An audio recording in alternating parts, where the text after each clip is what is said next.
മുങ്ങിച്ചതാ നമ്മുടെ വീക്കെൻഡ് ഇവിടെ എത്തി. അപ്പോൾ ഇന്നത്തെ സ്പെഷ്യൽ ബിരിയാണിയാണ്. ചീറ്റ് ഡേ ആയതിന്റെ സന്തോഷാണ് കേട്ടോ. എന്തോ പന്തികേടുണ്ടെന്ന് കണ്ടാ തോന്നും, പക്ഷെ സ്വാദിൽ ഒട്ടും കോംപ്രമൈസ് ഇല്ല. നല്ല നാടൻ മലബാർ ബിരിയാണി. ദം ബിരിയാണിയാണ്, പക്ഷെ തട്ടിക്കൂട്ടുമാണ്. പക്ഷെ അടിപൊളിയായിട്ടുണ്ട്. എന്തായാലും ഇപ്പത്തെ അവസ്ഥ, പണ്ടൊക്കെ നമുക്ക് എന്നും ബിരിയാണി കിട്ടിയാലും കഴിക്കാന്ന് വിചാരിക്കുമ്പോ എന്നും ബിരിയാണി കിട്ടത്തില്ല.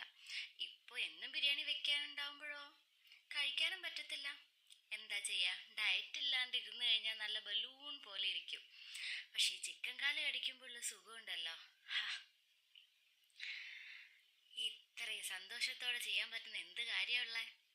അങ്ങനെ നന്നായിട്ട് ബിരിയാണി കഴിച്ചു കഴിഞ്ഞപ്പോഴാണ് മധുരം കൂടെ കഴിക്കാമെന്ന് തോന്നി. അപ്പൊ ഇതാ ഉണ്ടാക്കി എടുത്തു വെച്ചേക്കുന്നതാണേ. ഇതിനെന്താ കഠിന പായസം എന്നോ എന്ത് വേണമെങ്കിലും പറയാം, പക്ഷെ എന്തായാലും അതും അടിപൊളിയായിരുന്നു.